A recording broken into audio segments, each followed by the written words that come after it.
माता के दरबार को प्रणाम करता हूँ, शत नमन करता हूँ। उमरेठ की धरती की माटी को अपने माथे से लगाता हूँ।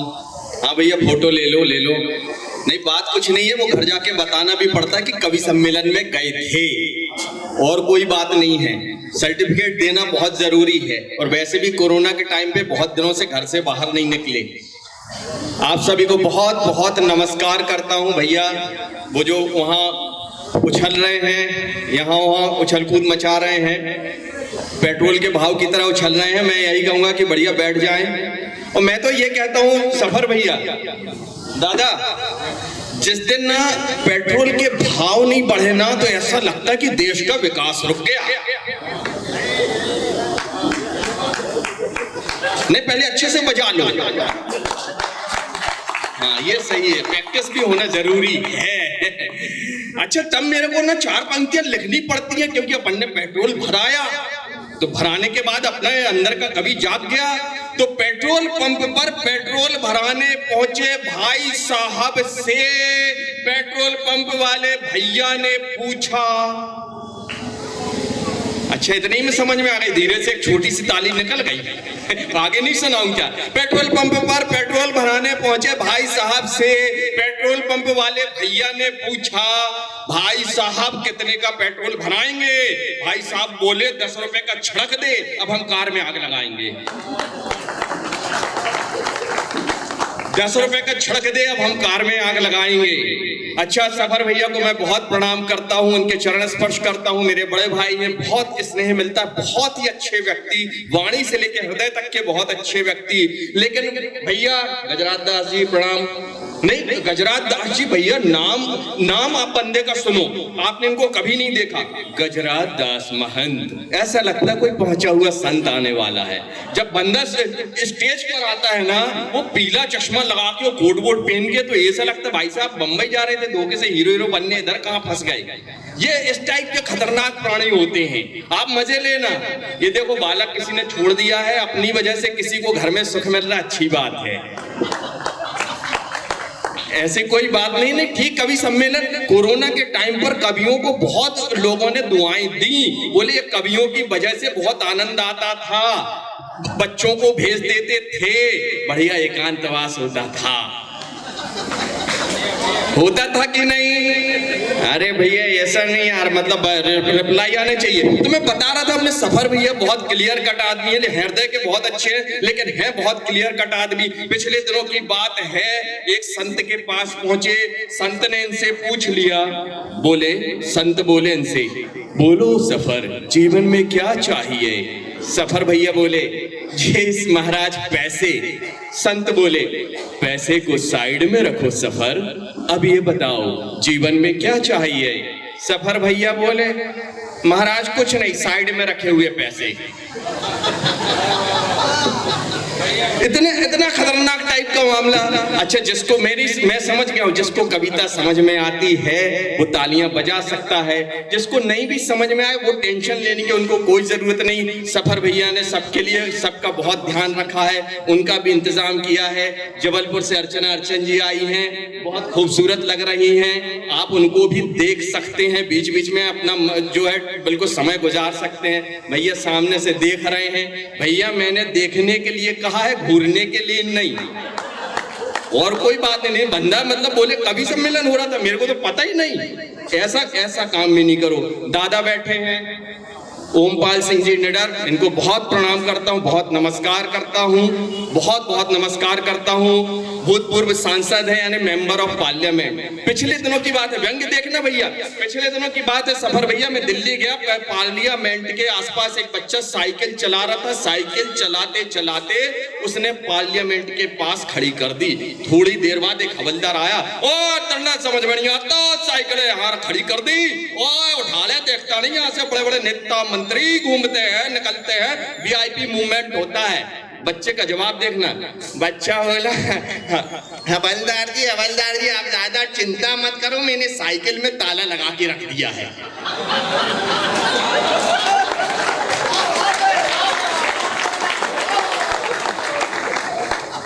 ये देश की सच्चाई। अच्छा, मैं जो उमरेड के नेता हैं, यदि कोई बैठे हो, उनको छोड़ के और ओमपाल सिंह जी निडर जी को छोड़ के देश के बाकी और विदेश के बाकी जितने भी नेताओं हैं उनके लिए 4 पंक्तियां देना चाहता हूं।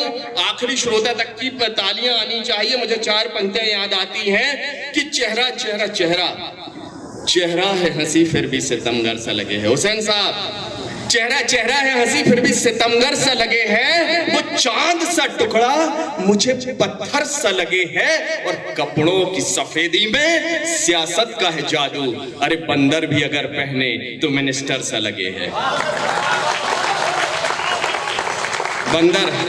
बंदर भी अगर पहने तो मिनिस्टर सा लगे है। अच्छा सबर भैया, मेरी बातें हैं ना जो भैया, वो आयुर्वेदिक दवाइयों की तरह हैं, धीरे धीरे असर करती हैं, और कोई बात। अच्छा सर भैया, सब लोग आ गए? नहीं, अभी लोग कुछ लोग ना बैठने की तैयार किए। सब लोग आ गए? हाँ, वो जो विजय माल्या, मेहुल चोकसी और नीरव मोदी पैसा लेके भागे थे, वो भी आ गए क्या? नहीं आए? ठीक है, वो जब आएंगे तब आएंगे, हम अपना कार्यक्रम शुरू कर देते हैं। तालियां नहीं बजाओगे तो माता रानी पाप लगाएंगी। ओ भैया, मैं तो बताऊं सफर भैया, मैं तो सच्ची बता रहा हूँ, हुसैन साहब, जीएम साहब, मैं तो सच्ची बता रहा हूँ, पापा कसम, मैं इतना गरीब आदमी हूँ, इतना गरीब आदमी हूँ कि आलू के ऊपर भी ना पनीर लिख के खाता। हाँ सच्ची। इसलिए मेरी बात जहां समझ में आए वहां तालियां बजाओ, जहां समझ में ना आए वहां अपनी इज्जत बचाओ और जोर से तालियां बजाओ। तो बजाओ, बहुत बढ़िया। अच्छा भैया, सफर भैया, पिछले मोदी जी के कार्यकाल के बाद से अपन लोग सुन रहे थे कि अच्छे दिन आएंगे। मेरे को आज तक महसूस नहीं हुआ कि भैया अच्छे दिन आएंगे। आज उमरेड में आके मेरे को पहली बार ऐसा महसूस हो रहा, सच्ची बता रहा हूँ, कि अच्छे दिन आ गए। क्योंकि जो किसी की नहीं सुनती माताएं बहनें उस समय मेरी सुन रही हैं। सच्ची बता रहा हूँ भाभी जी, सच्ची बोल रहा हूँ। अच्छा भाभी जी बोल सकता हूँ? नहीं, क्या फीलिंग अच्छी आती है और कोई बात नहीं है। फेस के अंदर का देवर जाके भाई कसम से ऐसे आइटम उमरेड में ही मिलेंगे, इनने बताया था हमको। नहीं क्या भाभी जी, इसलिए पूछ रहा हूँ, क्या भैया बुरा तो नहीं मान जाएंगे? नहीं, मेरे को घर भी जाना है और कोई बात नहीं है। वो भैया मैं आपको बताऊं, इस दुनिया में जीएम साहब 2 ही तरह के लोग सुखी हैं। अब बड़ी आनंद लो है, 2 ही तरह के लोग सुखी हैं। ऑब्जर्वेशन देखना, अपन अनुभवी हैं और साथ में कवि भी हैं। 2 ही तरह के लोग सुखी, एक तो जिनकी पत्नी नई हो या पुरानी होते हुए भी हरकतें नई टाइप करती हो। वो नई पत्नी की हरकतें कैसी होती हैं? रात को 12 बजे हस्बैंड बाहर गया, पत्नी का फोन जाता है, देखना आवाज सुनना सुरैया और लता मंगेशकर का मिक्सचर होती है। हाय न कब आओगी, क्या खाओगी? नहीं, जब तक आप नहीं आओगे ना मैं नहीं खाऊंगी। नहीं जानू, कैसी बात करती हो? गाजर का हलवा बना दूं, गाजर का हलवा। अच्छा वो ही 10-15 साल पुरानी मेहंदी जी टाइप हो जाती है, इनकी जैसी पत्नी हो जाती है। 12 बजे उनका भी फोन आता है, लेकिन आवाज क्या हो जाती है? अरे अब कब आओगे? अच्छा आओगे भी तो क्या खाओगे? बात करते करते अमरीश पुरी गले में घुस जाता है। एक काम करो, रात को 2 बजे के बाद मत आना, वहीं पर घनसू भिखारी और मोती कुत्ते के साथ सो जाना। अच्छा एक काम और करो, जहां हो वहीं मरो। ये अंदर होता है भाई साहब। अच्छा ऐसा नहीं है कि सिर्फ पति बस पीड़ित होते हैं, पत्नियां भी पीड़ित होती हैं। वो एक महिला ने दूसरी महिला से पूछ लिया, भाभी जी, एक महिला ने दूसरी महिला से पूछ लिया, एरी शीला एक बात बता, तू अपने पति के साथ क्यों नहीं रहती? वो शीला बोली, एक दिन तू साथ में रह के देख ले।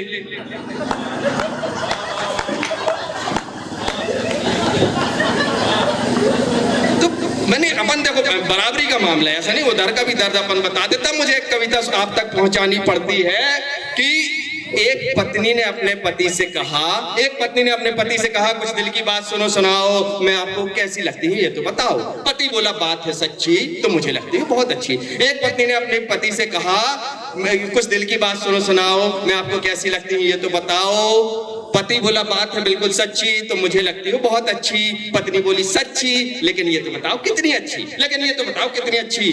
पति बोला, अरे कितनी अच्छी क्या बताऊं, दिल करता है तुम्हारी जैसी एक और ले आऊं।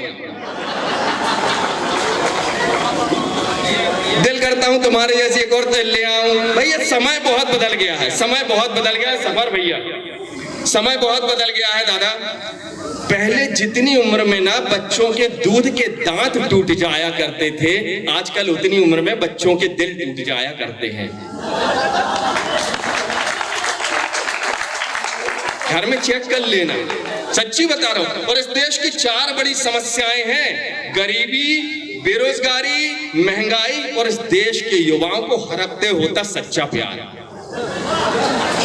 सच्ची है कि नहीं बात? बिल्कुल, मजे का कभी हूं, मजा देता रहूंगा। मेरे को तो याद है पिछले दिनों की बात है, मैं अपने शहर में एक रेस्टोरेंट में बैठा हुआ था, पीछे एक तोता मैना पिज्जा बर्गर खा रहे थे, नैल लड़ा रहे थे। अचानक छोरे का मूड रोमांटिक हो गया, धीरे से छोरी से बोला आई लव यू बोल दे। छोरी बोली नहीं नहीं नहीं नहीं नहीं जानू अभी मूड नहीं है। छोरा फिर बोला आई लव यू बोल दे। छोरी बोली नहीं नहीं नहीं अभी मूड नहीं है। छोरे का मूड फिर बोला, देखो आपकी बार बोल रहा हूँ, last time I love you बोल दे। छोरी बोली नहीं नहीं अभी मूड नहीं है। छोरे का मूड सनक गया, एकदम से दिमाग सन्नाटे में आ गया। उसने वेटर को बुलाया, बोला इधर आओ, मैडम अपने खाने का बिल खुद देंगी और मेरे खाने का भी बिल मैडम भी देंगी। आपकी बार मैडम बोली हाँ न जानू कैसे करते, पूरा मान गया, I love you I love you I love you 3 बार बोलती हूँ। तो जिस देश में एक पिज्जा बर्गर की कीमत पर मोहब्बत की डील तय हो जाती हो, क्या करूं उस देश में कवि प्रकाश गुप्ता को, इस नई पीढ़ी की बात आप तक पहुंचानी पड़ती है। 4 पंक्तियों में पहुंचाना चाहता हूं, आप मजा लीजिए। पूरी नई पीढ़ी की तालियां आनी चाहिए कि वो इश्क की राहों में क्या कमाल कर दिया। अच्छा भाई साहब जा रहे हैं किसी जरूरी काम से, एक बनिया खड़ा है, मैं तो कह रहा हूं ये जिस काम के लिए जा रहे हैं भगवान करे उसमें सफलता ना मिले, ऐसी बद्दुआ लगे। नहीं सही बात है, इसमें एक अन्य की क्या बात है। मैं तो पिछले दिनों एक प्रोग्राम में था, मैंने एक को बद्दुआ दी, मैंने कहा जिस काम में जा रहा है उसमें सफलता नहीं मिले। 3 दिन बाद उसका फोन आया, बोले गुप्ता जी वो आपने कहा था ना एक बनिया खड़ा है, हाँ तो आपने कहा था जिस काम के लिए जा रहे हो उसमें कभी सफलता नहीं मिले। तो हमने कहा हाँ तो बोले क्या कहूँ 3 दिन हो गए हार नहीं रही है। तो इसीलिए अपन रिस्क नहीं लेना चाहते कि आपके साथ कोई दुर्घटना हो। एक बार जोरदार तालियां बजाओ। नहीं बात वो नहीं है, क्या है अपन ऐसा ना हो आप हंसे अपन सांस भी न ले सकें, बीच में सांस भी तो लेनी पड़ती है। तब मैं 4 पंक्तियां देना चाहता हूं उस देश के युवाओं के नाम कि वो यार देखो जॉन इब्राहिम सुन ले, तेरे लिए लिखी है मैंने, बेपाशा बस निकल ली कि वो इश्क की राहों में क्या कमाल करती है, कि वो इश्क की राहों में क्या कमाल करती है। अरे लिखती है आई लव यू और सेंड टू ऑल करती है, और लड़के है बजा दो पहले एक बार कि वो इश्क की राहों में क्या कमाल करती है, लिखती है आई लव यू और सेंड टू ऑल करती है, और लड़के की मोहब्बत भी कुछ ऐसे रंग दिखाती है। अरे बतियाता है जब एक से मोबाइल पर तो दूसरी कॉल वेटिंग में नजर आती है, दूसरी कॉल वेटिंग में नजर आती है। कहे दादाजी आए है जवानी जाग गई, मोहब्बत याद आ गई, कि कहे कवि प्रकाश जी प्यार कोई वनडे वाला फर्जी गेम नहीं है, और सुबह आई लव यू और शाम को आई हेट यू से आई किल यू करने वालों, ये सच्चा प्रेम नहीं है, ये सच्चा प्रेम नहीं है, ये सच्चा प्रेम नहीं है। हम लोग भाई साहब बहुत ज्यादा हाईटेक हो गए हैं सफर भैया, इतने ज्यादा हाईटेक हो गए हैं। पहले हम लोग एक कमरे में बैठते थे, एक चौका में बैठते थे, ऑब्जर्वेशन देखना, सुख दुख बांटते थे। अब हम लोग अलग अलग कमरों में बैठते हैं, व्हाट्सएप पे ग्रुप बना होता है, माँ बेटी से ग्रुप में ही पूछती है व्हाट्सएप पे hi babe what are you doing, वहां से लड़की का जवाब आता है भाभी जी गौर करना आपके घरों की कहानी है, या mom I am having fun. इस देश की सच्चाई है। हम लोग इतने ज्यादा हाईटेक हो गए हैं भाई साहब कि न्यूज़पेपर में फोटो छपती है ना तो उसको भी जूम करके देखते हैं, ये सच्चाई है। पहले हम लोगों को नेट फ्री मिला, और जिस तरह से हमारी उंगलियां मोबाइल पर दिन रात चलती हैं, तब ये समझ में नहीं आता कि नेट फ्री है या हम लोग फ्री हैं। ये सच्चाई है। बहुत बहुत धन्यवाद। मेरे को तो याद है भैया पिछले दिनों की बात है, मैं तो महंत जी के गजराज दास महंत जी के घर पे पहुंचा, ही अपने बच्चे को डांट रहे थे। ये दिन रात कंप्यूटर के सामने बैठकर फेसबुक पर लगातार विदेशी लड़कियों से क्या चैटिंग करता रहता है। इनका लड़का बोला आपको क्या लगता है पापा जी, भारत के विदेशों से अंतरराष्ट्रीय संबंध क्या सिर्फ मोदी जी की वजह से सुधर रहे हैं? तो जिस देश के बच्चे इतने ज्यादा हाईटेक हो, तब मुझे 4 पंक्तियां लिखनी पड़ती हैं कि आइए आइए आइए आइए इस देश की नई पीढ़ी के नाम कि आइए आइए आइए आइए आपको एक हाईटेक कविता सुनाता हूं और सीधे सन 2050 में ले जाता हूं। 2050 में आइए आइए आइए आपको हाईटेक कविता सुनाता हूं, सीधे सन 2050 में ले जाता हूं। 2050 में जब पिता को बेटे पर आएगा भारी क्रोध, तो पापा जी बेटे से यही कहेंगे, मैंने तुम्हें 50 बार समझाया है, आज फिर समझा रहा हूं कि तुम पैदा हुए थे ना कि डाउनलोड। तुम पैदा हुए थे ना कि डाउनलोड। अंतिम पंक्तियों तक पहुंचना चाहता हूं, सबर भैया, अंतिम कविता तक पहुंचना चाहता हूं। ये देवेंद्र परियार जी के घर, पिछले दिनों की बात है, देवेंद्र परियार जी बहुत अच्छे व्यक्ति हैं, बहुत अच्छे शिक्षक हैं। ऑब्जर्वेशन देखना, क्लास में पढ़ा रहे थे, इन्होंने एक बच्चे को उठाया, बोले मोहन एक बात बताओ, जिसको सुनाई नहीं देता उसको क्या कहेंगे? मोहन बोला कुछ भी कह दो मास्टर जी, कौन सा साले को सुनाई देता है? तब उस क्लास से मुझे कुछ पंक्तियां मिली, आप तक पहुंचाना चाहता हूं, आपको मजा आएगा। अंतिम पंक्तियां देना चाहता हूं कि एक कक्षा में शिक्षक ने छात्र से कहा, एक कविता, एक कक्षा में शिक्षक ने छात्र से कहा, बेटा प्यारे मोहन अपने पैदल दिमाग को थोड़ा तेज दौड़ाओ, 2 और 2 कुल कितने होते हैं जल्दी से बताओ। एक कक्षा में शिक्षक ने छात्र से कहा, बेटा प्यारे मोहन अपने पैदल दिमाग को थोड़ा तेज दौड़ाओ, 2 और 2 कुल कितने होते हैं जल्दी से बताओ। छात्र ने हर एंगल से अपने उत्तर को लिया जांच, फिर बोला गुरुजी ऐसा है 2 और 2 होते हैं 5। फिर बोला ऐसा है गुरुजी 2 और 2 होते हैं 5। गुरुजी बोले बेटा अपने असामाजिक उत्तर को थोड़ा सामाजिक बनाओ। अरे एक मौका और देता हूं, अब की बार 2 और 2 कुल कितने, अब की बार सही सही बताओ। छात्र बोला ऐसा है गुरुजी, व्यंग देखना, छात्र बोला ऐसा है गुरुजी आप सन 62 के मॉडल हैं, अरे यानी कि बीता हुआ कल है। अरे 2 और 2 4 करके आपके जीवन के 59 साल कट गए, अरे बाकी का जीवन भी ऐसे ही पार लग जाएगा। लेकिन सन 2021 में लड़का यदि 2 और 2 5 नहीं करेगा तो क्या खुद खाएगा, क्या परिवार को खिलाएगा? क्या खुद खाएगा, क्या परिवार को खिलाएगा? अरे आप तो जानते हैं 2 और 2 5 करने वाले आराम से लंबी तान के सोते हैं, और 2 दूनी 4 करने वाले आपकी तरह जीवन भर रोते हैं, आपकी तरह जीवन भर रोते हैं। बहुत बहुत धन्यवाद। वंदे मातरम। सफर भैया आप सभी को बहुत बहुत प्रणाम। जय हिंद, जय भारत।